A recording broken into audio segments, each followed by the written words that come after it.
parti baby, deuxième tour des playoffs, le ton monte, les Cavs en imposent, les Spurs dévissent. C'est la 24e édition du First Talk NBA. Bienvenue chez la First Team. Un mardi, pas comme les autres, on s'adapte aux playoffs. Ça va les gars, Erwan Abotret, Thomas Dufant, tout va bien? Moi ça va, je suis en train de jouer à Clash of Clans, je me régale. Moi ça allait pas très bien, puis j'ai vu la vie de Lamarcus Aldridge et d'un coup tout va mieux. Oui, attention, il va sortir la sulfateuse sur Lamarcus tout à l'heure. Au sommaire justement, aujourd'hui les playoffs, encore les playoffs, toujours les playoffs. Gros débat sur la faillite des Clippers et focus sur la carrière de Paul Pierce, 39 ans, dernier match dimanche dernier. La larme à l'œil et à la place de démarrer par les traditionnelles news, on démarre donc par les playoffs. James for the win. It's good. LeBron James at the buzzer. On commence cette revue d'effectifs, cette revue de playoffs en partant à l'Est avec ce match Cavs-Raptors, Cleveland contre Toronto, 116-105. Il n'y a pas eu de match les amis, ils paraissent sereins les Cavaliers, ils jouent avec intensité. LeBron James est au-dessus du lot. Alors que va-t-il falloir faire pour Toronto pour éviter, même on peut le dire tout de suite, un balayage? Va falloir prier très très fort parce qu'il y a, un seul poste où ils peuvent leur poser des problèmes, c'est le poste 5. Alors on va reparler de l'utilisation de Valanciunas. On sait que défendre sur LeBron c'est très compliqué, que même s'il y a des mecs comme Norman Powell, comme il s'appelle, PJ Tucker, qui sont là, que Demary Carroll. Demary Carroll, ça fait 3 ans entre Atlanta et les 2 dernières saisons avec Toronto qu'on l'a pris pour stopper LeBron.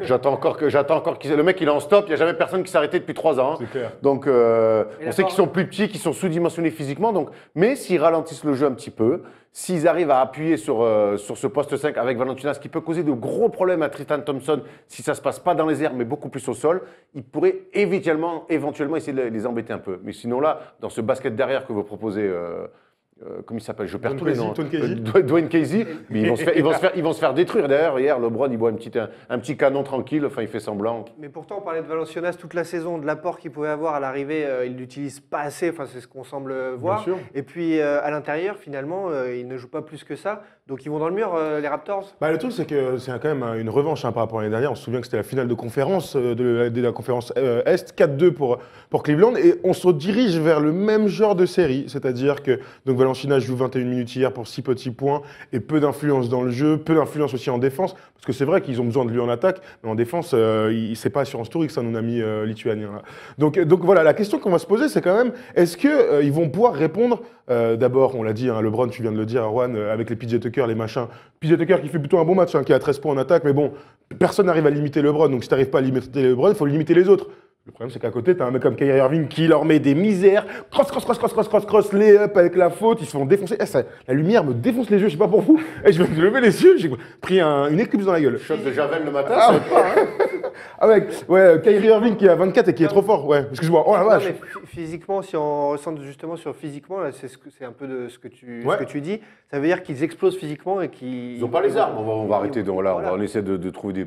Ibaka, il est venu aussi pour ça. Ben voilà, Ibaka, il était censé mener la vie dure à Kevin Love. Ouais, mais Kevin Love, il a bien dormi cette nuit tranquille. Il a mis 18 wimps pendant que l'autre, il faisait un concours à 3 points au large. Alors, effectivement, il fait 3 sur 3, mais il n'est pas dans le combat à l'intérieur. Il est bien loin de Tristan Thompson, qui lui va mettre des bons coups. Lui, il est bien loin, peinard. Donc, il fait ses petites stats, mais il n'a pas l'apport du fameux poste 4 qui manquait à Toronto. Et dans le duel des tractions arrière de Rosen-Laurie, ils sont un temps en dessous, de toute façon, d'Irving, et ça passera. Hier, il faut encore, mais c'est pas spécialement eux. Non, mais là, on va pas se mentir, ces mecs-là, on sait que maintenant, ils sont complètement irréguliers. Donc ça, maintenant, on l'a tous accepté. Là, ils ont fait un match à 20 points. Le prochain, il sera à 35. Celui d'après, il sera à 12 et ainsi de suite. Et donc, ils vont en prendre 1 sur 2 jusqu'à se faire battre 4-1 ou 4-2. Voilà, en gros, c'est à peu près la physionomie de la rencontre. Maintenant, je vous dis, Kyrie, il est trop fort.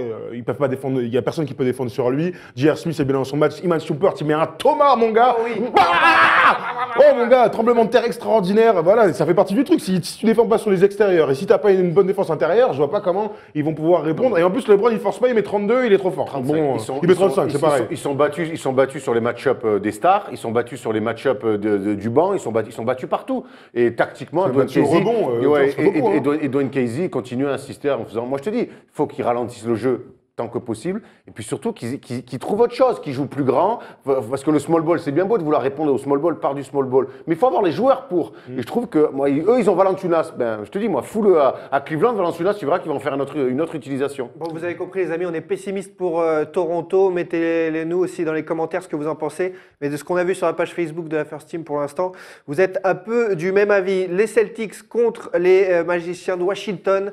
Les Wizards, 123-111 pour ce premier match 1-0 pour Boston avec du grand Isaiah Thomas qui monte toujours plus en puissance là, dans ses playoffs après ses difficultés personnelles qu'on connaît. 33 points, 9 passes.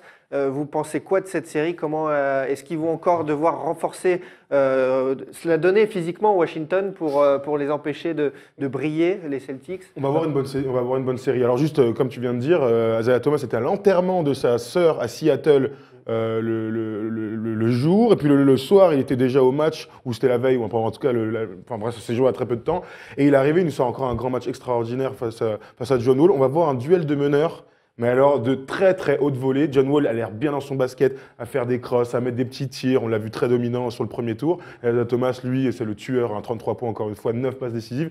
Non, on va voir d'abord, ça va être là-dessus qu'on va pouvoir jauger le réel niveau des Wizards et des Celtics, parce que finalement, ces équipes, on sait qu'elles ont fait de très bonnes saisons régulières chacune.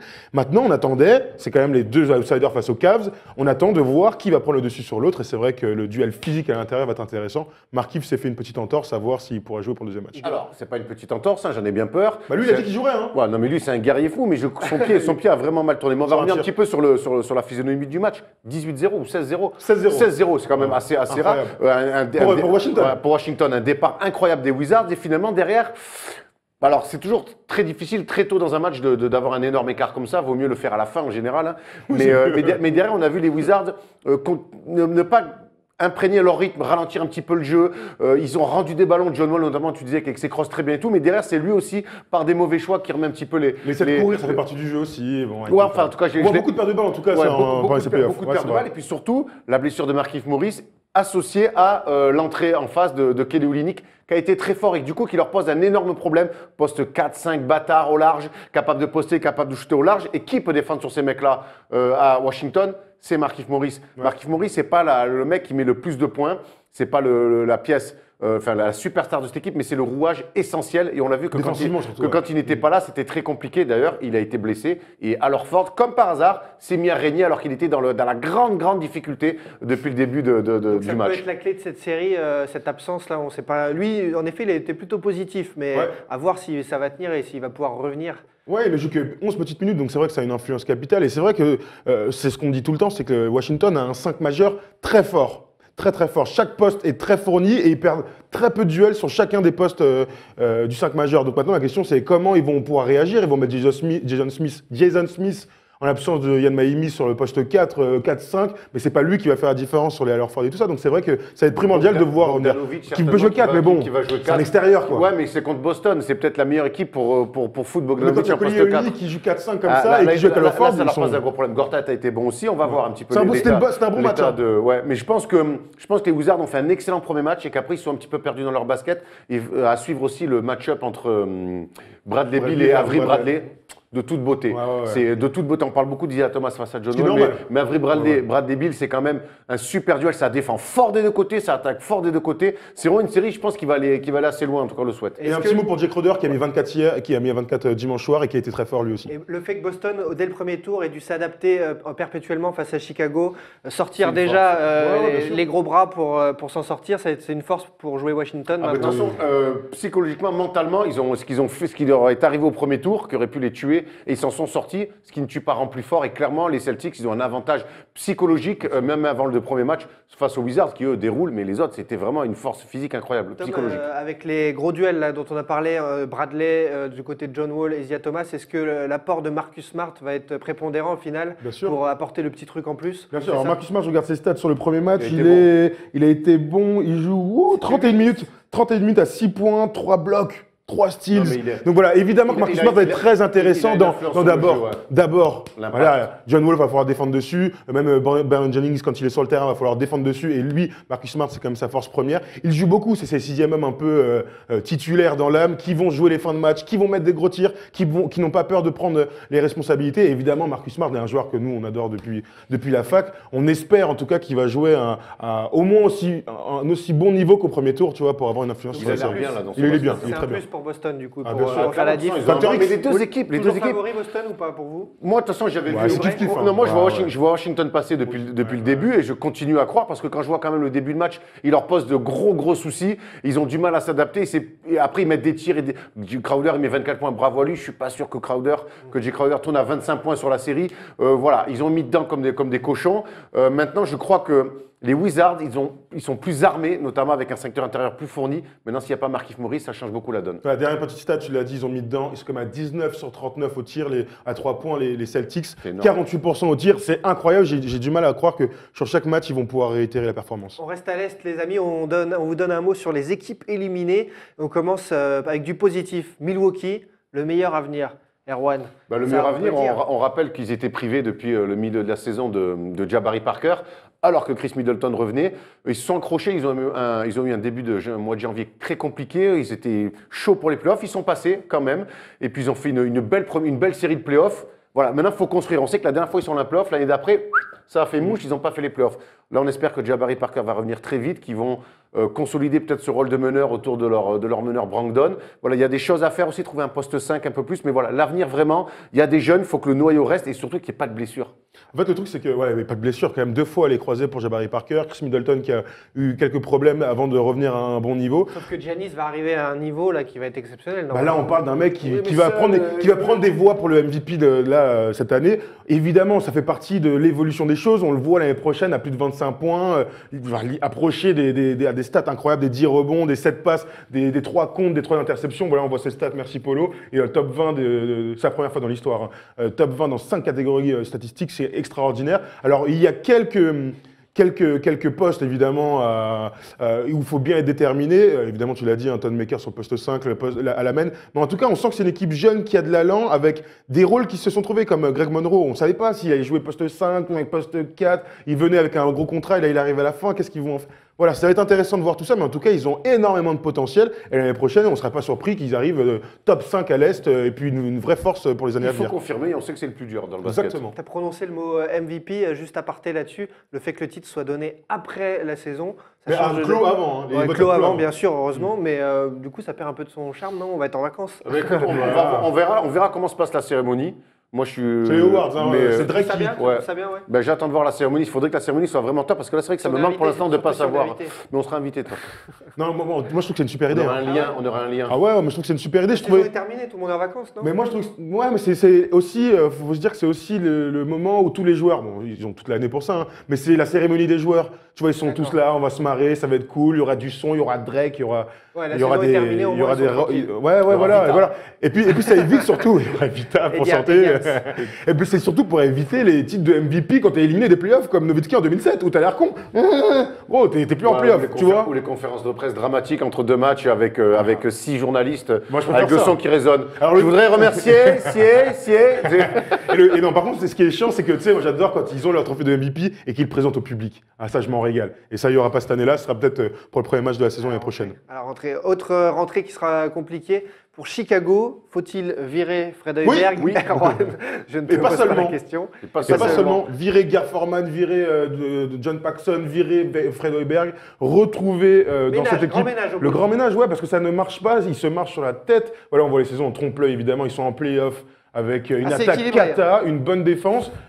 Avec un coach d'attaque, avec un effectif monté n'importe comment. Donc voilà, aujourd'hui, pour ce qui est important pour Chicago, c'est de retrouver une direction claire, qu'on dise, alors voilà, on joue la carte des jeunes, on joue la carte des anciennes stars, on joue la carte des shooters, j'en sais rien, qui choisissent en tout cas. Et c'est évidemment du côté des GM qu'il faut regarder plus que du coach aujourd'hui. En même temps, ce 4-2, ça incite pas au grand ménage. Ils n'ont pas Ah, été, si, non, mais ils faut ont aller pas voir été plus loin, si voilà. catastrophiques. Regarde, le titre de Paul du tableau, il est très bien. Trompe-l'œil, il faut aller voir plus loin. Ça fait 2 ans que quand même que notre ami Hoiberg est en place.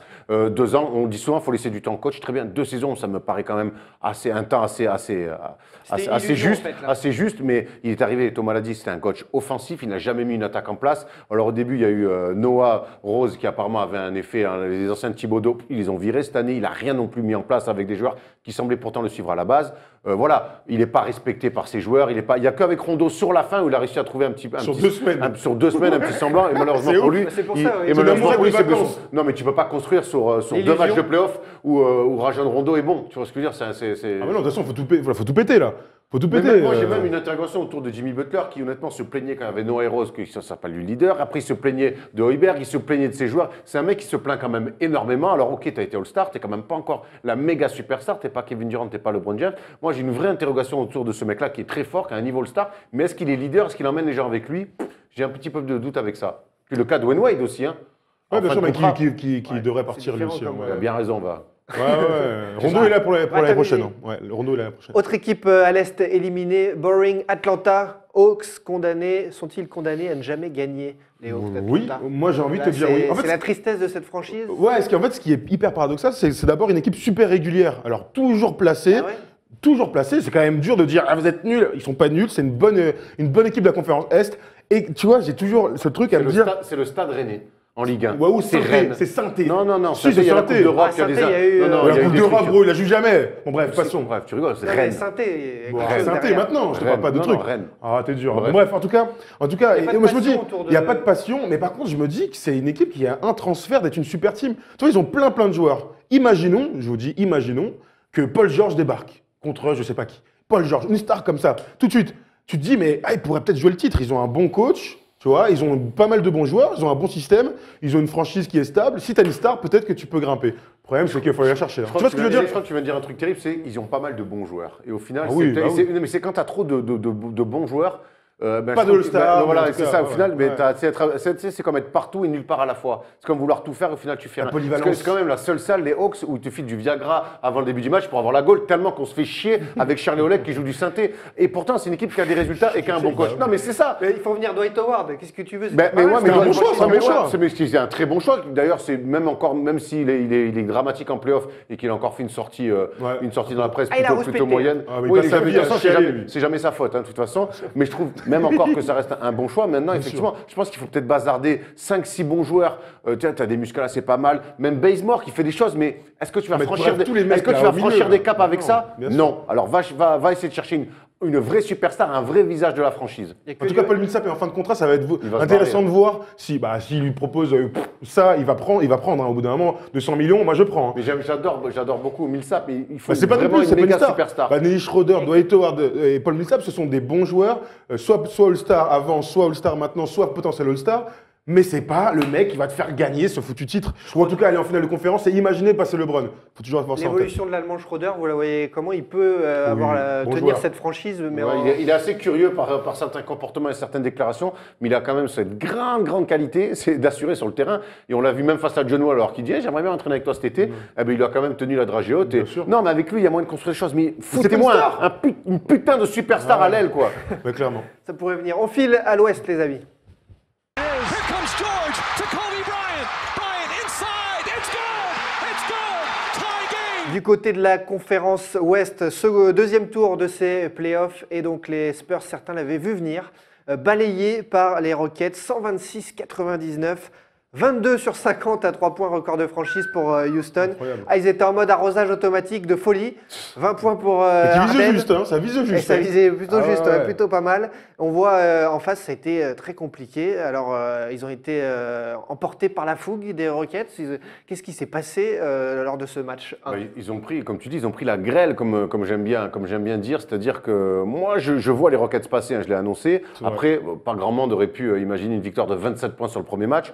Mais j'ai été surpris un petit peu de la défense sur James Harden et de comment réduire son impact. Et défensivement, les Spurs, ils n'ont rien proposé, quoi. On sait que James Harden, c'est 80% des ballons des Rockets, que sur pick and roll, il décante beaucoup de choses. Et pourtant, première action, pick and roll de James Harden, boum, dunk de Capella.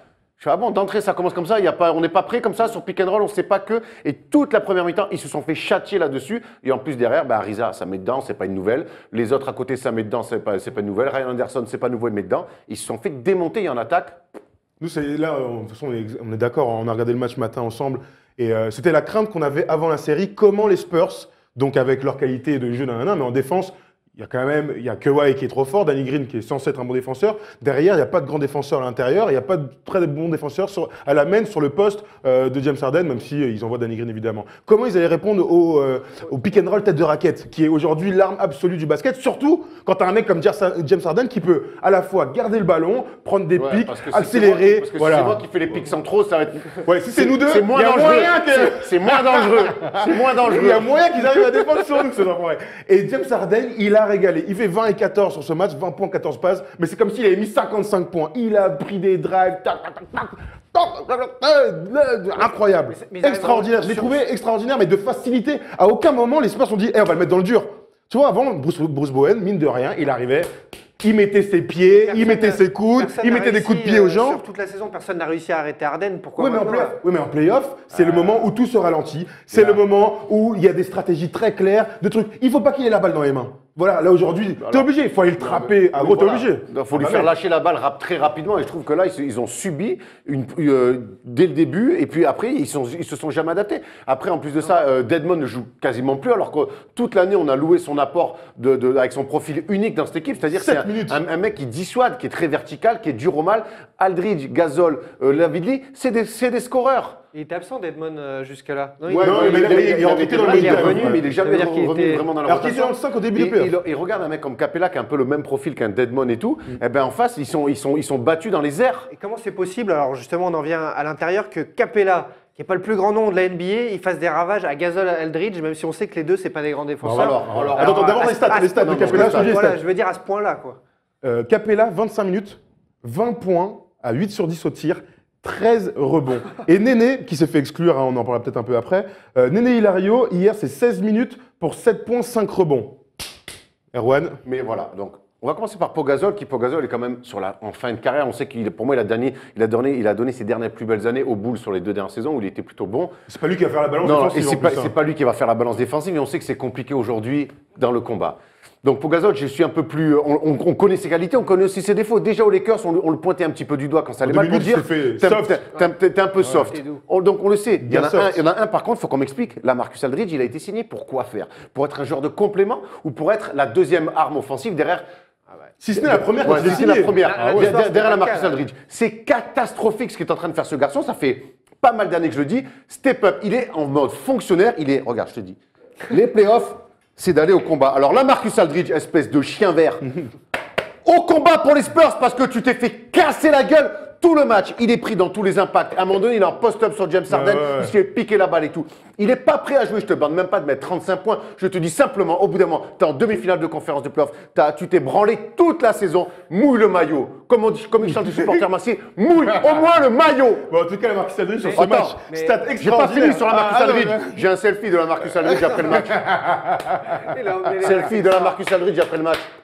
T'es mort, poteau, réveille-toi! Petit point stat quand même, il joue 25 minutes, notre ami, pour 4 petits points à 2 sur 7 au tir, donc 7 tirs tentés, c'est n'importe quoi. Mais surtout, surtout un plus-minus, vas-y, devinez combien? Ils prennent 27. Moins 35. Moins 36. Moins 36, mon gars, dans le secteur intérieur, quand t'as une resta, tu joues beaucoup. C'est catastrophique! 7 tirs pris. La Marcus Aldridge, du 5 sur 25. La Marcus Aldridge, il y a 3 ans, c'est le meilleur poste 4 de la ligue, All-Star, sans problème. Un mec sur qui tu te dis un franchise player, un vrai. 7 tirs sur un premier match de demi-finale de conférence. Ils en prennent 30, il est là, il perd des ballons. Il réagit jamais, il se fait marcher dessus, avec toujours à marcher sur les pointes là comme ça. Et tu vas voir qu'il est tellement pas prêt à jouer qu'il va se blesser une connerie, il va faire un petit truc de merde. Il est pas prêt au combat. Mais justement, là, tu rigoles par rapport à ça, on plaisante, on se moque de lui. Mais un mec comme ça, un athlète de haut niveau, ça veut dire qu'il y a un problème dans l'effectif des Spurs. Il y a un truc psychologique. Il n'est pas mis en confiance. Il y a des systèmes qui ne vont pas vers lui. Du coup, il s'est bloqué. Ce serait bien le seul mec depuis des années que les Spurs n'aient pas mis en confiance. Non, mais alors, est-ce que les Spurs, du coup, ne jouent pas trop en isolation sur Kawhi et du coup, ça le vexe et il s'est braqué. C'est j'espère peut-être de sa pas, hein. faute, mais c'est quand même fou qu'un mec Non, comme ça. il faut se souvenir que la Marcus Aldridge, quand il Sept est free agent, il dit non mais moi je veux pas jouer pivot, nanani nanana. C'est pour ça qu'il n'y a pas aussi. Voilà, non, c'est c'était que quoi, déjà à New York, à New York. New York. Je veux pas jouer pivot. Ouais, New York. Les Spurs le font venir en disant tu vas jouer poste 4 et tout. Donc c'est quand même une franchise qui lui a dit hey, on va mettre un gros chèque sur toi, t'es l'après. N'oublions pas que la Marcus Aldridge, c'est l'après Tim Duncan. Bah oui. Mais trouve-moi un match de playoff où Tim Duncan shoot 7 fois. C'est pour ça que j'arrive pas à le comprendre. Donc, comment l'expliquer par rapport à. Je crois, tu parlais de mental. Moi, je crois que la mentale, elle est claire. Mais sa défaillance mentale, c'est pas côté Spurs, c'est côté lui. Au bout d'un moment, on se rappelle de lui, il y a 2 ans, il a 40 points sur les 3 premiers matchs. Là, au début du truc, il est extraordinaire, il prend tous les tirs, il fait toujours la même chose, il marque tout le temps. Au bout d'un moment, la défaillance mentale, c'est peut-être que le très très haut niveau n'est pas fait. Le très très haut niveau, parce que les Blazers, c'était une bonne équipe. Mais là, les Spurs, il faut être tout le temps concentré. Et défensivement, il est catastrophique. C'est la manière dont il accepte ça, surtout. Parce que moi, s'il prend. Tu vois, c'est même pas il fait un 5 sur 23 au tir. Je préférerais encore. Là, il shoot 7 fois, ça veut dire qu'il se planque. Shooter 7 fois, ça veut dire qu'il se planque. Et en face, tu parlais de Capella, parce que c'était ta question de base. Mais Capella, qui est beaucoup moins talentueux, le combat. On va au rebond, je fais des choses. Et voilà. Mais alors, expliquez-moi comment, avec des meneurs comme Tony Parker d'expérience, etc., dans un match comme ça, ils n'essayent pas de le gaver un petit peu de ballon sur quelques minutes pour le remettre dedans. Il est tout le temps coupé. Et puis au bout d'un moment, pour demander la balle, il ne faut pas juste faire ça. Il faut lutter poste bas. Et si au bout d'un moment, tu es tout le temps pris par les mecs qui sont devant, qui te coupent, qui te sortent de la raquette. Ça veut dire Parce que Aldridge, dès qu'il a la balle, maintenant, il est tout droit, il est à 7 mètres du panier. Il est là, mais tu peux pas jouer. Et puis autre chose, au-delà du simple fait, quand tu donnes la balle à un mec qui est censé prendre la balle et marquer comme un grand garçon et qu'il ne le fait pas, tu lui passes plus la balle. Sachant qu'il y a un mec qui a la dalle à côté avec ses 13 gâtés là, il prend tous les ballons et il tire. Lui, il s'en fout complètement. Léonard, tu penses à qui? Non, mais j'avais pas compris. Vas-y. Qui Allen Iverson? Non, il joue plus aux Spurs. Léonard, lui, par contre, il porte son équipe. Alors, ça rate, ça marque, ça fait partie du jeu. Mais en tout cas, lui, il prend son équipe sur le dos, il joue ça 1 contre 1, il met les TJO à 3 points et puis on enchaîne. Là, Marcus Aldridge, il vient de prendre une séquence, d'accord, mais il y en a un autre quand même, c'est Danny Green, qui pour le coup est catastrophique. Mais Non, je suis désolé. C'est lui, il a un rôle de défenseur. Souviens-toi quand même, il défend sur LeBron aussi au relais de Kawhi Leonard pendant les finales NBA il y a 3-4 ans. C'est aussi lui un shooter. Souviens-toi quand même quand il met dedans, comme ça change la donne. Il a 2 sur 9 sur le tir. Il est complètement en travers. Enfin, il a Oui, mais c'est complètement pas perdu. lui qui va faire la balance. Non, mais au bout d'un moment, 1 + 1 + 1 + 1. Moi, Gasol qui est dominé. David Lee qui est dans son rôle d'opportuniste, mais c'est clairement très limité quand tu es dominé comme ça. Danny Green qui est plus en phase avec son basket. Parker qui fait son taf. Là, hier soir, sans briller, il a fait son petit taf. Donc tu n'as plus qu'un seul mec, Kawhi Leonard. Et si vous croyez que Mike D'Antoni, il ne sait pas ça, moi, je pense que si les Spurs doivent passer, c'est les autres qui doivent surveiller et c'est pas Leonard qui doit tourner à 50 points par match. Ça veut dire que Leonard est devenu trop fort par rapport à certains autres joueurs de l'effectif et non, que c'est juste le jeu, il est moins collectif qu'avant. Mais il est moins collectif il est redevenu ce qui était avant l'ère où c'était le passing game et tout. Avant, quand il y avait Duncan, il prenait tous les ballons, il se posait pas la question. Mais sauf que Duncan, c'est Duncan, il te faisait gagner. Et là, on se retrouve un peu dans cette configuration-là. C'est les autres derrière qui, évidemment, qui doivent step up, même pas en attaque. Moi, je parle juste défensivement. Déjà, c'est défensivement. 126 points. Ils ont jamais encaissé autant de points qu'au premier quart-temps dans l'histoire de la franchise en play-off, 34 points. Pareil, ils avaient jamais été à moins 30 dans un deuxième quart-temps de play-off. Enfin bref, tu sors un match catastrophique. Après les Spurs, on va quand même remettre les choses dans leur contexte. Ça reste un match sur une série au meilleur des 7 et que les Spurs ont certainement réalisé leur pire match de la saison, voire même le pire match de leur histoire en play-off. On sait qu'il y a des gens d'expérience, qu'il y a un grand coach et je pense qu'ils reviendront sur le deuxième match avec d'autres intentions et qu'ils vont se réadapter. Ils ont intérêt et on sait qu'ils peuvent revenir à 0-2. On sait qu'ils peuvent aller gagner aussi à Houston. Donc voilà, la série ne fait que commencer, mais on est en tout cas très inquiet de l'attitude de certains joueurs autour de Kawhi Leonard. Tom, juste un mot, les face-à-face en saison, de mémoire, ça avait donné quoi? Houston avait gagné là-bas. Houston a gagné là-bas et San Antonio a gagné là-bas. Mais après, il y a plus de matchs, je crois. Ils ont au moins 4. Mais je crois que c'est ça. Je sais qu'il y a au moins une équipe qui a gagné chez l'autre. Pas de quoi tirer. Si Paul là. Non, je te dis. Pas les doigts. C'est sûr que Houston avait gagné là-bas et l'inverse. Et il y a après, 4 matchs. on se souvient que Houston avait perdu d'un rien aussi avec le tir de Kawhi Leonard à 3 points et le fameux contre derrière. Voilà. Donc ça a chaque fois été très chaud. Pas comme hier. On rassure les fans des Spurs quand même qui nous suivent. Je te dis, quand une grande équipe comme ça passe au travers, ils vont pas passer. Souvenez-vous. Je l'ai, les gars. Attends. 3-1 pour les Spurs. Souviens-toi, les Spurs l'année dernière désossent OKC au premier match et derrière sont en grande difficulté et se font éliminer par OKC en demi-finale de conf. Là, on peut imaginer, pourquoi pas un scénario pareil, même si moi je reste persuadé que les Rockets peuvent vraiment faire un coup en sortant les Spurs. On poursuit notre tour des playoffs de ce deuxième tour à l'ouest avant de parler de Paul Pierce, puis tout à l'heure de faire notre grand débat sur les Clippers avec Warriors contre le Jazz, les clés de la série pour ces matchs-là qui vont commencer entre les deux. Ouais, bah vas-y, Erwan, hein, sur les clés, si tu veux, vas-y. Alors moi, les clés, la clé, pour moi, on va se mettre côté Jazz. Et on est ravis d'ailleurs de voir Rudy Gobert et Boris Diaw en demi-finale de conférence. Mais le Jazz, c'est une forte défense sur demi-terrain et ça va être ralentir le jeu. Donc c'est ce qu'il va falloir faire. Rudy Gobert est revenu complètement de sa blessure, même s'il a été en grande difficulté sur le match 7 avec des fautes un peu bêtes et idiotes. Et pourtant, il fait quand même encore des déclarations derrière. Utah aura quand même tout intérêt à essayer de ralentir au maximum le jeu, de défendre demi-terrain au maximum, de réduire la transition des Warriors et surtout d'appuyer sur le secteur intérieur où là, ils sont plus grands et plus costauds que les Warriors. Ils ont l'équipe pour les embêter?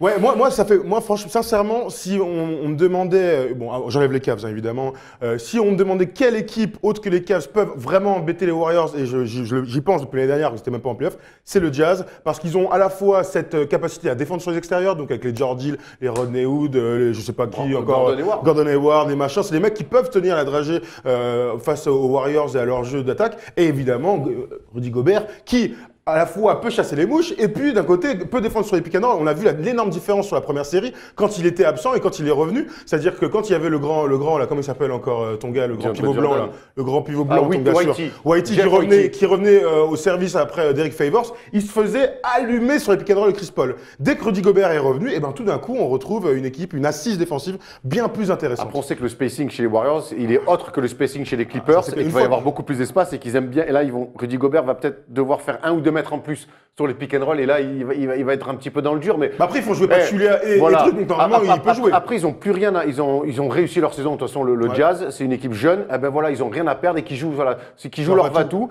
Et en tout cas ils ont mis une nouvelle pierre à leur construction et c'est intéressant à voir. Rudy Gobert, Boris Diaw, on est avec vous. Force au Jazz, bien sûr. Force à George Hill surtout. Aussi. Paul Pierce, 39 ans, met fin à sa carrière sur ce dernier match justement face à Utah. C'est l'heure du focus. They do have a timeout. Decide not to use it. Curry, way downtown. Bang! Paul Pierce pour son dernier match face à Utah, c'est 21 minutes, 6 points, 3 rebonds, une passe, une interception.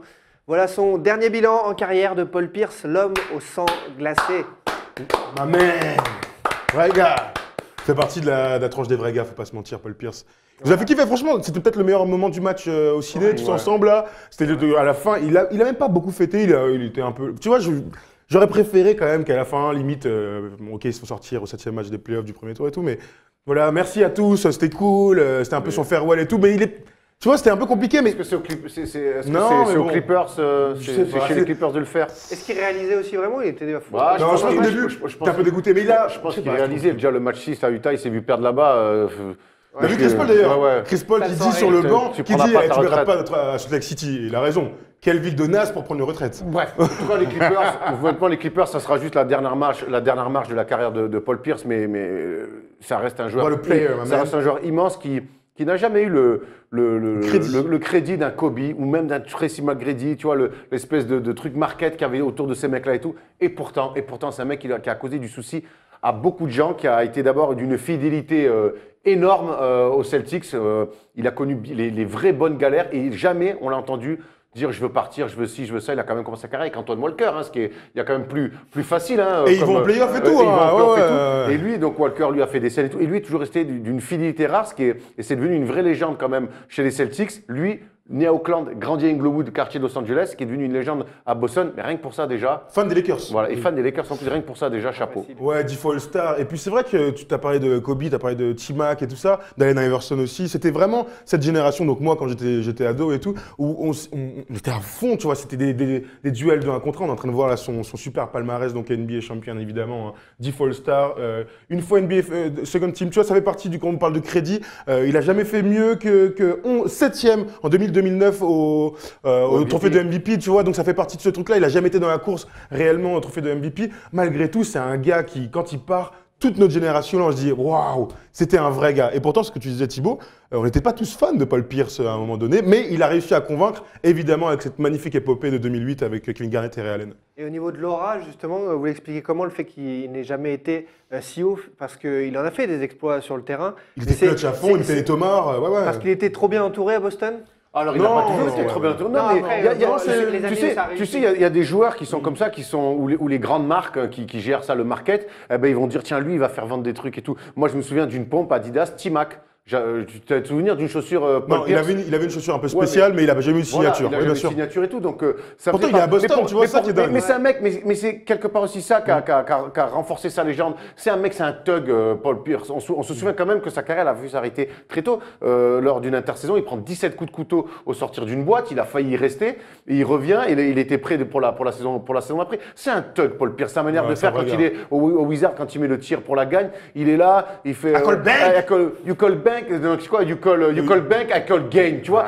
C'est un vrai thug, un vrai dur. Et Kobe, il dit un jour, je me souviens à UCLA, j'ai fait des pick-up games avec lui, d'un contre, je me suis dit, ouais, mais ce mec-là, en fait, il est relou. Tu sais, ça fait partie de ces genres de mecs, tu te dis, je vais les jouer, ils vont rien lâcher jusqu'à la fin. Et Rajon Rondo, qui est quand même plutôt dur en éloge, il dit, mais voilà, moi j'ai joué avec ce mec, c'est le plus grand leader que j'ai vu. Kevin Garnett, quand il dit mais moi je suis arrivé avec plein de certitudes, j'avais même une mauvaise image de Paul Pierce, je suis arrivé dans le vestiaire des Celtics, il a mis tout le monde d'accord, et je te lance là-dessus. Ouais, on a peut-être la petite vidéo, Polo, tu l'as en stock. Hommage. Ouais, sur le Players Tribune, donc en ce moment c'est le site un peu à la mode où tout le monde annonce la fin de sa carrière avec des articles et aussi des vidéos, parce que la Brine aussi l'avait fait. Tu l'as, Polo, ou pas? On a un Il faut la extrait, lancer, je crois, aller en PAD. Allez, là, vas-y. Don't go, man. Just come back.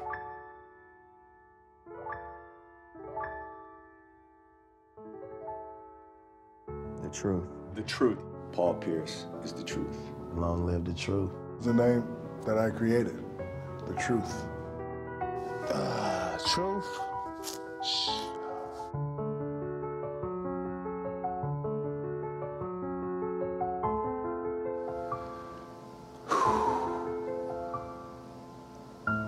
Yeah.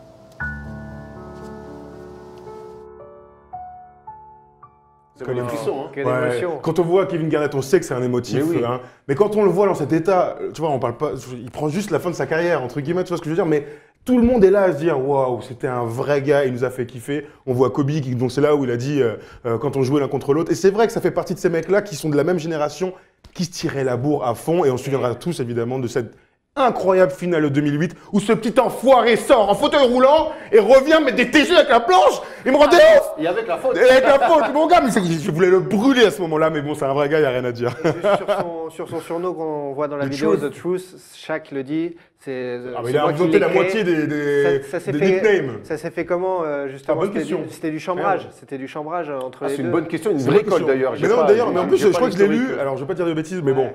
Il y a Non, plusieurs bon, on va, versions. en tout cas, on va se la garder. Je dis peut-être qu'on fera le Non, truc, mais j'ai totalement il y a oublié. plusieurs versions là-dessus parce qu'en effet j'en ai lu et c'était du chambrage à la base entre les deux. C'était des mots prononcés après match et c'est devenu The Truth, c'est resté en C'est fait la vérité. entre Shaq et lui. Et, En tout cas, c'est voilà, un parce que- joueur qui a un un respect vrai gars. immense et juste un joueur que j'aime beaucoup, qui est Draymond Green, et que j'ai beaucoup défendu, mais là, sur la faute de goût catastrophique qu'il a faite quand il a dit t'es pas Kobe, tu mérites pas un farewell. Ben, Ça me fait marrer, mais ça se fait un peu. Tu vois ce que non, je mais veux non, dire mais moi, tu vois, même après coup, donc Paul Pierce est une légende de l'NBA. Bien sûr. Il n'a Hall qu'un of titre. Famer. Il n'a qu'un titre. Et c'est là qu'on se rend compte de l'importance d'avoir un titre. Malone n'a pas de titre, Stockton n'a pas de titre, Drexler aussi en a eu un.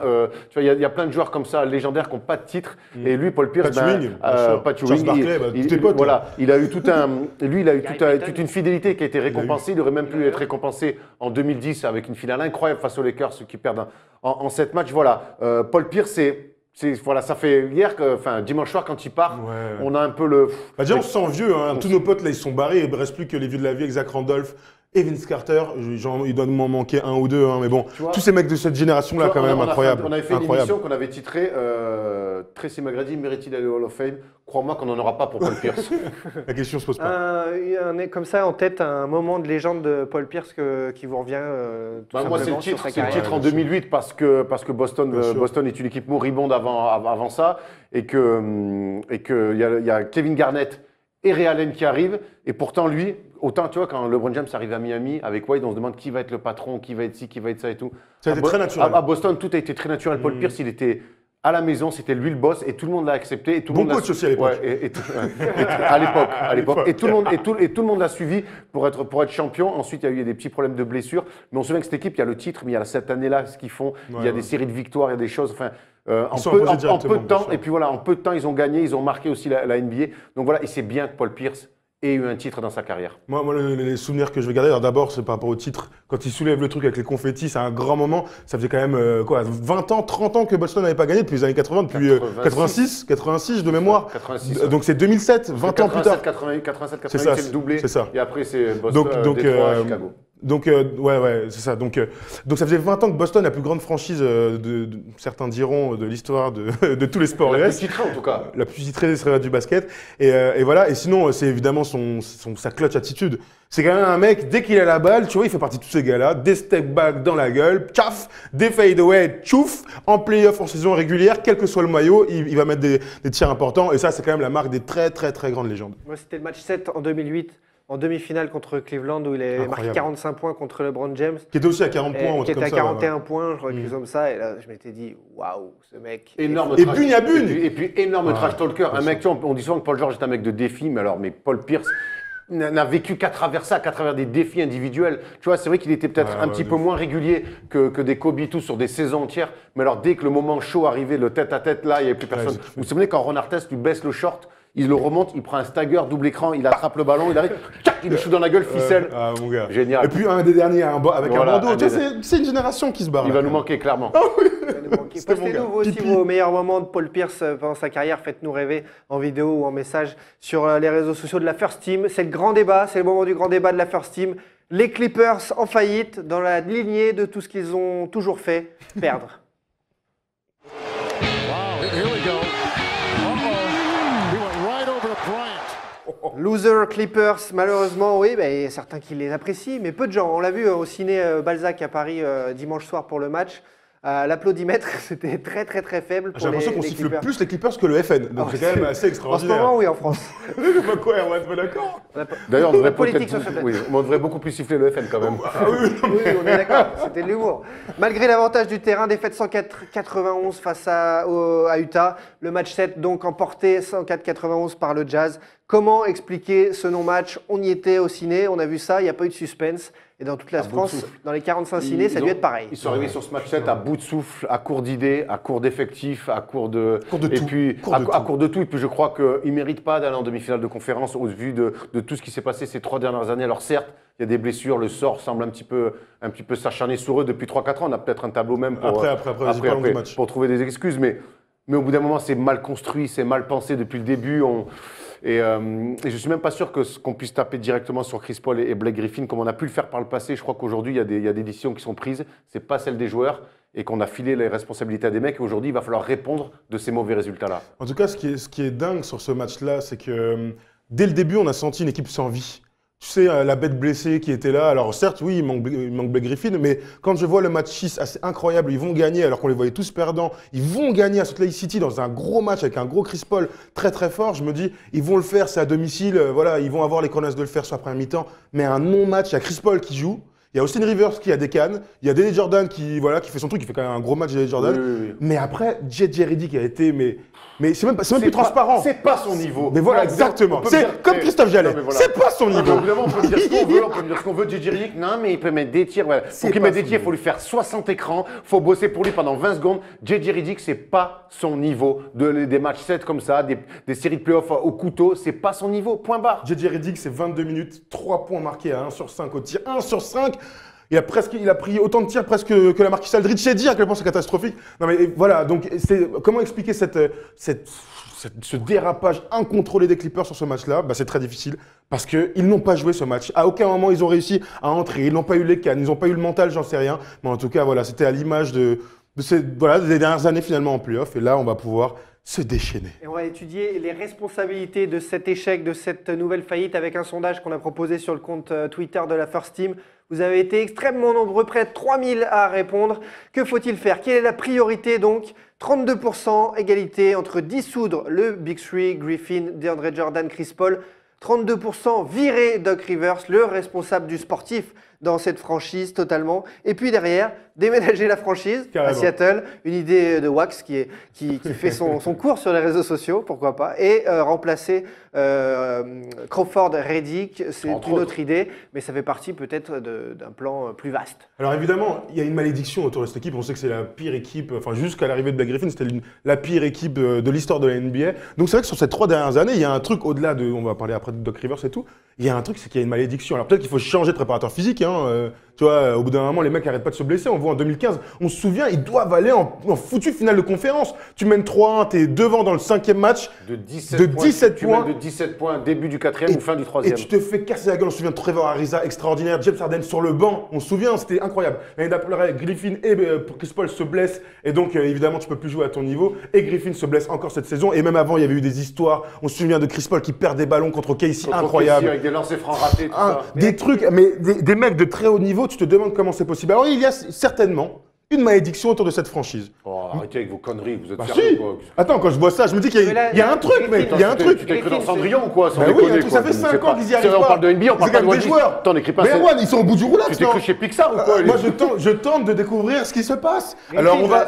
c'est l'orteil, Griffin, c'est pas musculaire. Non, Non, là, c'est c'est l'orteil. Il Ouais, peut plus donc marcher. c'est- Ouais. Donc c'est malédiction, les gars, merde. Sur un appui, c'est catastrophique. Il y a peut-être un problème avec le truc. Mais en tout cas, allons directement dans le vif du sujet. Malgré tout ça, comment un mec comme Chris Paul, un joueur extraordinaire, n'a jamais pu atteindre la finale de conférence alors qu'il est très bien entouré? Eh bien, nous, la première chose, et c'est évidemment, là on voit les stats, et évidemment, merci Polo, de Blake Griffin, c'est Doc Rivers. Au bout d'un moment, Doc Rivers, qui a un crédit extraordinaire en NBA, on va pas se mentir, depuis des années après le titre de Boston dont on a parlé tout à l'heure, arrive aux Clippers en se disant il va être président des opérations basket, il va gérer donc tous les transferts, il va être aussi GM, il va être, même s'il y a un GM on ne parle jamais, il va être le coach et il va être un peu à la tête de la nouvelle tendance des Clippers, donc gagner des matchs. Et bien moi je me dis aujourd'hui Une sorte de que c'est Pat Riley, impossible. Ouais, Pat Riley, il chapeaute un peu tout. Et ben je me dis que tout ça c'est de sa faute. Il n'a jamais réussi à faire les bons choix. On parle de poste 3 depuis combien de temps? Ils n'ont jamais réussi à faire ce trade, ce foutu trade pour aller chercher un bon poste 3. Et pourtant il y en a dans la ligue. Il y en a. JJ Redick, ils l'ont mis en avant à fond. Bon joueur, mais tu l'as dit, pas le niveau. Il y a quoi d'autre? Je sais même pas. Il y en a des tonnes. Dans le jeu, il n'y a même pas de marque. On a parlé de Lob City, mais ça a des limites au bout d'un moment de faire cette affaire de Lob City. Donc voilà, je pense que le premier fautif de cette affaire des Clippers, c'est évidemment Doc Rivers. Mais qui d'autre, quand tu es la tête pensante d'un projet comme ça, comme les Clippers, que tu arrives un peu avec ton gros bagou, tes grosses bagages en disant moi, Ta je, grosse moi, voix. je, moi, je, moi, je, et tu arrives derrière Vinny Del Negro qui n'était pas respecté par ses joueurs, mais au final, quelle est la grande différence? Vinny Del Negro, demi-finale de conf, Doc Rivers, demi-finale de conf. Alors après on va me dire, ouais, mais il menait 3 et tout, je m'en fous. Il leur a pas permis de franchir le cap que les Clippers doivent et auraient dû passer. Parce qu'aujourd'hui, là, il va falloir repenser tout à zéro. C'est-à-dire que moi, je pense que malgré tout, qu'il faut garder Chris Paul, Blake Griffin qui… Ils sont en fin de contrat, ils ont payé Tu parlais de Lob City, ils en sont revenus un petit peu, ils sont revenus à des choses beaucoup plus justes cette année, notamment chez Blake Griffin. On sait que Chris Paul il joue toujours très juste. J'aime bien Blake Griffin, ce qu'il a fait cette année, comme il a évolue dans son jeu, même si ça reste encore un petit peu un bourrin, mais il a quand même évolué. DeAndre Jordan, dans son rôle, A énormément progressé, on fait pas très mieux. bon Maintenant, joueur. autour, il faut arrêter de leur mettre des Jamal Crawford, des JJ Redick, faut arrêter de prendre des mecs comme Wes Johnson sur le poste qui ne jouent pas, des Mary Spades qui jouent très peu ou qui sont à 5 mètres de la ligne à 3 points pour shooter. Poste 2 Voilà. aussi. Ouais, voilà, poste 2. Non, mais tu vois ce que je veux dire. Ça veut Donc, dire que le- allez, Brandon Bass qui ne joue Brandon pas. Boss Alors qui que joue mon pas. gars, Tout ça, c'est des mecs que Doc Rivers, ça fait venir. Raymond Felton, qui est gentil, mais bon, il vient là juste parce qu'il a vu un peu de lumière. Donc, le seul vraiment qui est bien, et au final, c'est celui sur qui j'ai tiré souvent à vue, c'est Austin Rivers qui propose des choses jusqu'à des cannes. Mais derrière, il n'y a personne. C'est pas cohérent du tout. En parlant d'un peu de lumière, c'est quand même en fait au-dessus le grand patron Ballmers qui Ah, lui bah, kiffe les paillettes et Poto, patron tu l'as paillettes. vu, Steve Ballmer, Il est là C'est pour un le gros spectacle. Il voit un panier marqué, il est content, C'est pour il est ça. content, mais gros C'est pour ça, chef. c'est un Après, c'est le patron, président. c'est un Après, patron, après, il met du manager, football justement, manager. il a du pognon. Il a racheté cher, il a- la franchise. il a du pognon, il fait confiance à des gens. Et c'est ces gens-là qui ont fait confiance. Quand tu te fais sortir au premier tour par le Jazz, à qui tu vas dire, mais excuse-moi, moi je connais pas trop bien, je suis content de venir à la salle, mais pourquoi on n'est pas passé là? Et moi, je veux savoir ce qu'il lui dit. Il commence Attends, à- on va pas lui enlever du mérite. Il fait confiance à des gens. Le pire, c'est quand les Voilà, présidents c'est ça. veulent mettre leur nez dans le truc. Comme Voilà, à New tu York, vois. comme à New York, Ballmer, il connaît pas le basket, c'est un vrai fan, il kiffe être au match, son attitude elle est géniale. Bah oui. Maintenant il fait confiance à des gens et c'est ces gens-là qui doivent répondre de ces Et résultats donc, de merde. Doc Rivers, tout comme Larry Bird, c'est fin d'une époque en NBA. C'est des une mecs bonne qui, question. Alors, des c'est mecs pas la finalement. même génération tout à fait. Non, hein. il est plus jeune, mais Il est un peu plus finalement, jeune. c'est des mecs qui ont gagné des choses. Et Dans ça y est, un ils ancien sont- basket. Ouais, mais tu sais que c'est pas bête, hein, parce que mine de rien, quand Boston va gagner, c'est le basket des années 2000, tout début 2010. Là, on est dans un basket de renouveau. Et t'as quand même le top du top à la main. Donc dans un basket derrière, normalement, il y a moyen de passer des tours avec un grand tonton qui peut défendre, avec un poste 4. Donc tu peux jouer l'alternance. Là, on voit les stats de Chris Paul. Voilà, il n'y arrive pas. C'est le joueur qui a joué le plus de matchs de playoff dans l'histoire sans jamais atteindre les finales de conférence. Wow. Lui, il est en train de se faire… Alors ça fait longtemps qu'on le dit, hein, ça fait longtemps. Mais là, sa réputation de top joueur est en train d'en prendre un coup. On sait qu'individuellement, il est trop fort. Qui aujourd'hui va dire que Chris Paul, c'est pas le top 5 des meneurs de la NBA? Malgré tout, au bout d'un moment, faut gagner. Faut gagner. On ne lui demande même pas d'aller gagner le titre, de jouer au moins une finale de conférence. C'est catastrophique. On parle d'un basket d'arrière aujourd'hui où les mecs peuvent prendre des pics, shooter, se créer les tirs et tout. Et toi, tu arrives avec Chris Paul et JJ Redick à côté. À côté de Chris Paul. Tu vas mettre JJ Redick à qui il faut mettre 63 écrans, il faut avoir des systèmes, il faut avoir bac plus 12 pour les comprendre. Donc tu vois ce que je veux dire? Et lui, pour qu'un mec, il mette allez, 15 points par match. Mais c'est plus ça. Regarde ce que fait J.R. Smith avec les Cavs. Regarde, Klay Thompson, là on parle du top aussi, mais à côté de Lillard, t'as CJ McCollum. Il y en a quoi. Voilà, tous des mecs qui savent même Caldwell Pope, tout ça et tout, c'est des mecs qui peuvent créer leurs tirs, qui sont dans des. Lui, mais mon pauvre, il peut pas poser le ballon par terre. Il a mis des lay-ups à la fin contre le Jazz, il m'a fait mal au cœur. Dis-moi, on aurait dit un moins de 21 qui fait rentrer, tu sais, à l'époque de la règle des moins de 21, qui fait rentrer un mec. Tu sais, genre, t'as peur de faire. Tu as joué en cas des régions le dimanche matin et tu joues avec les seniors le soir. T'es cramé. Non, mais c'est vrai. Et puis, il y a Jamal Crawford, évidemment. Mais là, alors là, on les défonce tous, mais ça fait partie du jeu. Au bout d'un moment, Jamal Crawford, il est temps. Parce que attends, JJ Redick, il y a un truc que t'as pas dit. Mais c'est que c'est une faiblesse de fou en défense. Oui, c'est une faiblesse. C'est que c'est pas comme si c'était un gros défenseur qu'on pouvait foutre. Robertson, tu fous dans un coin, t'attaques à 4, mais au moins tu sais qu'il va défendre sur les meilleurs joueurs. J'ai dit que c'est même pas un bon joueur en défense. Qu'est-ce qu'a fait Utah quand il start Gordon Hayward? Parce que Gordon Hayward, il poste Redick et Chris Paul à chaque fois. Bien sûr. Sur des systèmes là, tu sais, où il renverse et boum, il vient flasher sous le cercle. Il y a un bon coach. Les mecs sont pas fous. Ils sont pas fous. Et donc Jamal Crawford, allons sur Jamal Crawford, cet enfoiré qui ne défend pas. Mais attends, Jamal Crawford, Jamal Crawford, c'est la bimbo. C'est la bimbo de la NBA. Tu vois ce que je veux te dire? C'est qu'il est. Les Kerry quand même. Il est là, il est stylé, les gars avoir joué les doigts, dès qu'il met un cross, mais au final, il met 20 points. Certains diraient qu'il a mis 20 points au 7e match. Mais au bout d'un moment, au-delà des stats, quelle est l'influence de ce garçon sur son équipe? Sans déconner, quelle est l'influence? À un moment donné, quand est-ce qu'il répond présent? Il est là, vas-y, on te donne la balle, vas-y, montre-moi ce que tu peux faire. On dirait qu'il fait une audition systématiquement. Il est en Summer League. Chaque semaine, il est en Summer League, chaque match. Non mais après, on peut le défendre, Jamal Crawford, mais dites-moi, sur son passage aux Clippers, à quel moment, en playoff, il a fait franchir un cap, il a aidé Chris Paul et Blake Griffin, à quel moment il a mis des tirs importants. Il avait été bon à Atlanta il y a 5 ans, là, tu te souviens? Chez les Clippers, oui, je sais, c'est ce que je te dis. Et Atlanta qui avait fini en demi-finale de conf aussi. En tout cas, la situation des Clippers, elle vous agace sur les réseaux sociaux de la First Team, sur Facebook particulièrement, il y a eu plus de 200 commentaires, je crois. Tom Moreau qui nous dit « Priorité, c'est dégager Doc Rivers ». C'est le pire des coachs des playoffs. Il a de la matière dans son effectif, c'est un incapable. Autre commentaire, Antoine Radermaker qui nous dit « Filet à Seattle, allez », comme dirait Wax. Daniel Pimpao, un Portugais, Gamero, ah non, il est français alors. Daniel Pimpao, Gamero, la priorité, c'est de changer de coach. Voilà, il y a mieux, il fait à peine mieux que Vinny Del Negro. Kevin Issanchou, qui nous met aussi un commentaire en nous disant « Je pense que le mieux pour eux, c'est de changer Doc Rivers, surtout de monter un trade avec Crawford qui n'apporte rien de bien. Il n'y a pas de défense. JJ Redick est cité là aussi. » Et enfin, numéro 6, qui nous dit « Nouveau coach et nouveau président des opérations basket, un poste 3 digne de ce nom. » Voilà, ils ont résumé la situation comme on le fait. Du coup, Redick, il faut faire sauter. De toute façon, les flux agents, moi je crois que ce que je te disais à la fois, heureusement, Steve Ballmer a des sous. Ouais, non, mais dans le basket, ils n'ont pas peur de taper la luxure taxe. On va parler concrètement. Qu'est-ce qu'on fait cet été? On sait que Chris Paul et Blake Griffin, s'ils veulent toucher le max, ils doivent rester aux Clippers. Je crois que les Clippers doivent leur filer le max. Je crois que les deux doivent rester. Qu'est-ce que tu vas avoir de mieux? Pas grand-chose sur le marché. Maintenant, il va falloir rajouter. Tu gardes André Jordan qui est sous contrat. Redick, tout ça et tout, moi, tu bazardes très vite, tu bazardes.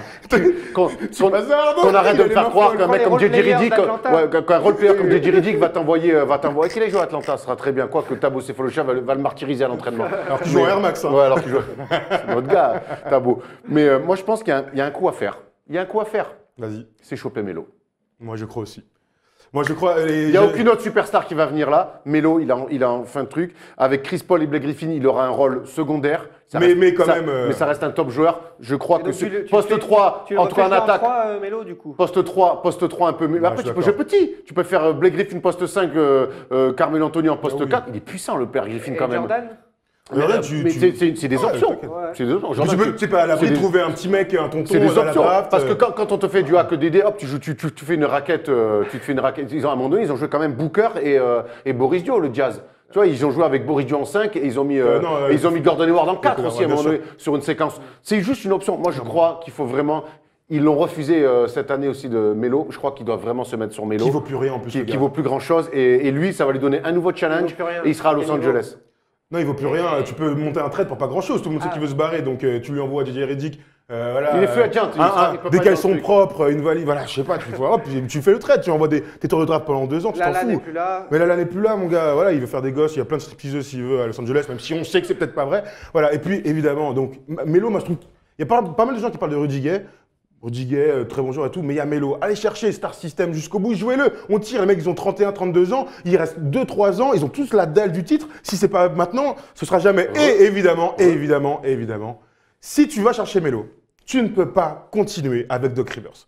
Parce qu'aujourd'hui, le plus gros problème, c'est que Doc Rivers prend autant de place que les joueurs. Doc Rivers est une star aussi importante que Chris Paul, que Blake Griffin, que DeAndre Jordan. Donc ce gars-là, il va falloir trouver soit un autre coach d'influence, tu vois, mais il y en a peu sur le marché, soit tu as le droit d'avoir des idées. Aujourd'hui, tu as le droit d'aller chercher un mec comme, bon, Utah c'est différent, mais bon, les Cook Snyder, les Brad Stevens, ce mec-là qui va s'entendre avec les joueurs, qui va être suivi, qui va installer un nouveau système, puisqu'il y aura plus de Jerry on l'espère, et donc ces trucs, inventer des nouveaux trucs, et de les installer en défense. Si tu arrives à faire ça, ça peut être une équipe qui va chercher le titre. Ils ont l'habitude de jouer les victoires, ils sont à plein de saisons à plus de 50 victoires.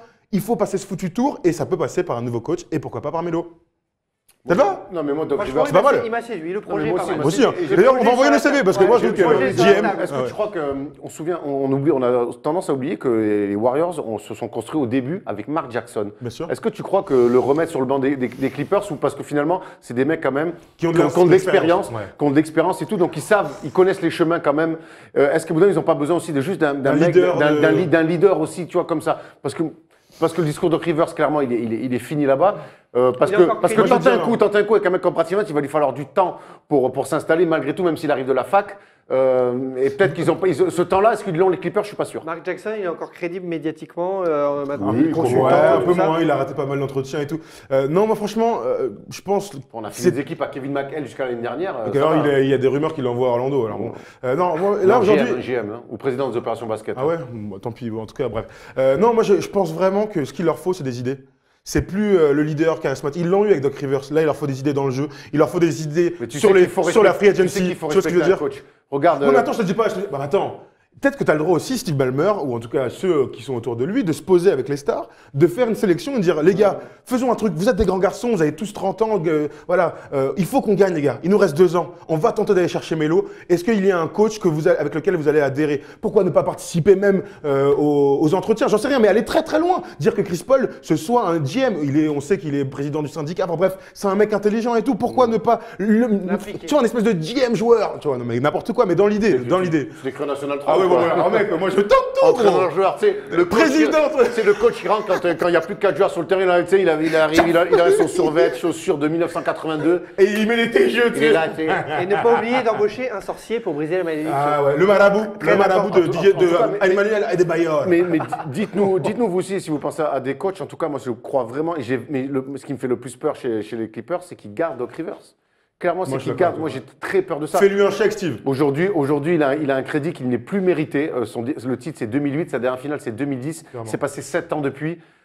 7 ans où, quand même, il y a pas mal de déceptions. Donc voilà, moi, je te dis, re-signer Chris Paul au prix fort, re-signer Blake Griffin au prix fort. De toute façon, tu n'as pas le choix sur le marché.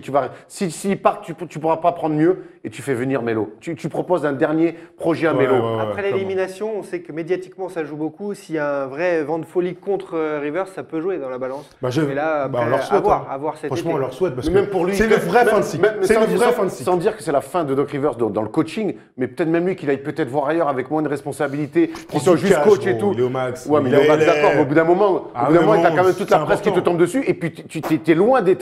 Tu te fais sortir au premier tour, merde quoi. Moi, je Avantage du l'entends. terrain, en plus. Hein Moi, En plus, avec l'avantage du terrain. Moi, à sa place, je vois pas pourquoi je partirais. Ils sont au max, les mecs. Non, mais lui, il partira pas de son plein gré, mais qu'il se fasse cut. Qu'il se fasse cut, froidement. on est d'accord. Froidement. Froidement. Sniper. Allez, les amis, votre avis sur les Clippers, vous nous l'écrivez. On aura l'occasion d'en reparler parce que cet été, ça va bouger à LA. C'est l'heure du All-Star, pas All-Star, les tops, les flops. In overtime, and Michael has the ball, again guarded by comme d'habitude, avec le positif, les tops, les All-Stars d'Erwan et Thomas. Ouais, moi je vais commencer si vous voulez, parce qu'on a passé une super soirée, on était tous ensemble. C'est vrai. Dimanche soir, on a vu. On a passé une super soirée tous ensemble avec un quiz donc animé par Erwan. Je suis allé en finale face à Rémi Réverchon de Beansport qui nous a battus sur Bobby Simmons à la dernière seconde sur le qui suis-je. En tout cas, c'était pour dire. T'as joué à Touquet sur au ciné. Ouais, c'était cool. La salle était pleine. Les deux salles aussi étaient pleines. On a assisté à un grand événement. Et moi, sincèrement, au-delà de dire merci à NBA France qui a organisé ça parce qu'on s'est régalé, moi, ça me fait kiffer de voir notre communauté basket parce qu'apparemment, c'était plein aussi dans toutes les salles de France. Il y a eu aussi un autre quiz à Toulouse.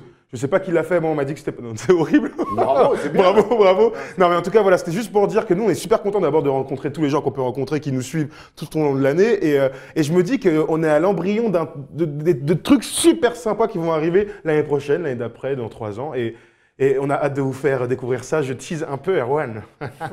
C'est pas de quoi je parle? Eh ben tant pis pour toi. Attends, je ne sais pas du tout de quoi tu Non parles. c'était cool. Mon All-Star avant le tien. Le mien avant le tien. vas-y. Ah oui.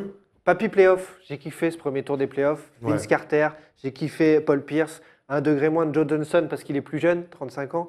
Mais voilà, Ça, merci. c'est le meilleur des trois que tu viens de citer quand Bien même. sûr, bien sûr, mais mon petit côté nostalgique, merci au papy d'avoir assuré, parce qu'ils ont assuré dans ce premier tour des playoffs, et c'était vraiment cool. Mais bon, mon All-Star, Un je peu vais pas dire d'arrondeur. papy parce qu'il a le même âge que moi et ça me ferait bien chier, mais c'est Boris Dio qui a fait une saison comme ça, là, Boris Dio, et puis bon, les playoffs arrivés, Matchette, il est là, dans son rôle, alors Il est dans le sang, il met quoi, pas des tu 25 vois, points, ouais. mais en tout cas, il est là, il est précieux, il met des tirs avec la faute, il est toujours aussi précieux, c'est un mec qui sait comment gagner des matchs de basket, il sent le jeu parfait, attends là, faut mettre là, attends, faut aller là, voilà, il défend, après, il en plus, il boit du voilà. café Et comme après ça. derrière, Non, c'est un vrai gars, ouais. et en plus de ça, il fait des petits kawaii, il fait des vidéos aussi qui sont de très bonne qualité, bravo à toi Boris, tu me régales. Il nous a fait kiffer, c'est vrai, hein, t'as raison. Et puis qu'ils prennent plus de tirs. Putain. Ah, quand tu prends pas le tir Oh, il et m'en qu'il fout. qu'il laisse les 24 Ah ouais, sonner, oh là là. Et qu'il l'envoie à Oh là Raoul là, Neto, putain, là, Babac. c'est cette action-là où il l'envoie à Raoul Neto aussi. Ah, il y a eu une passe. Ah non, il y a un moment, mais- il se fait n'importe quoi. Je sais pas, il est tombé aussi à un moment sur un cross bizarre. Et après, il a fait une passe entre deux joueurs du tas, boum, directement en courtside. À Beyoncé d'ailleurs. C'est Beyoncé. Après, tac, elle a TG. Arrête des cheveux. Ouais, exactement. Mais ouais. on a kiffé quand même, Boris. ah, Bien toujours, sûr, ah oui, on toujours. s'est régalé. La magie. On s'est régalé. Oui.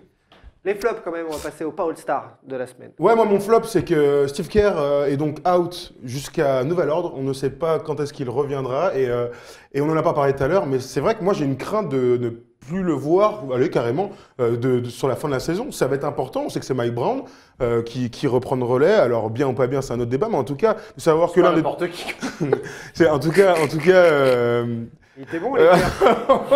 En tout cas, de savoir que Chèvre ultime. Steve Kerr, sachant que Steve Kerr n'est pas sur le banc, je pense que ça peut avoir une influence, peut-être pas sur ce tour-là, mais en tout cas sur la finale de Mais conférence. même Steve Kerr, tu dis jusqu'à la fin de la saison, est-ce que c'est pas même une fin de carrière? Ça fait quand même 2 ans qu'il se trimballe des problèmes de dos très graves. Et Migraine et tout, le gars peut pas venir au match, c'est chaud. Donc ça a l'air très compliqué pour lui, ça peut pas durer des années comme ça. Clairement. Pourtant, il y a les meilleurs médecins autour de lui. Bah ouais, c'est que ça doit être très très spécial. grave. Juste aparté, comment on fait pour être recasé aux Warriors quand on s'appelle Mike Brown? Le Mike T'es Brown, assistant. Ouais, l'assistant, premier Après, assistant. C'est un petit C'est le milieu, réseau, tu te c'est le regardes- réseau. Oui, oui. Et puis les premiers assistants, il a prendre 5 millions au calme. Hein. Peut-être pas 5, mais 3 millions dans le plus grand des calmes. Mais après, c'est vrai que maintenant, mais la après- mode, c'est d'avoir des jeunes coachs et Ouais. d'avoir un tonton derrière, tu vois, qui gère un peu. Non, mais après, tu vois, vont exposer. il a une expérience quand même. Après, comme coach Finale de, principal et des tout. finales voilà, non, de non. conf. Mais, Finale de tout court d'ailleurs. Mais 2007. après, en tant que coach principal, il a pas réussi à mettre Il a les des choses en place, casseroles. voilà. Il a des casseroles. Pas All-Star, Erwan. Paul Star, mon gars, c'est mon gars Steve Francis Alpolos qui n'a pas été drafté, qui n'a pas été choisi lors de la draft du tournoi 3-3 qui se tiendra cet été. Donc, ouais, ils ont drafté plein de gens.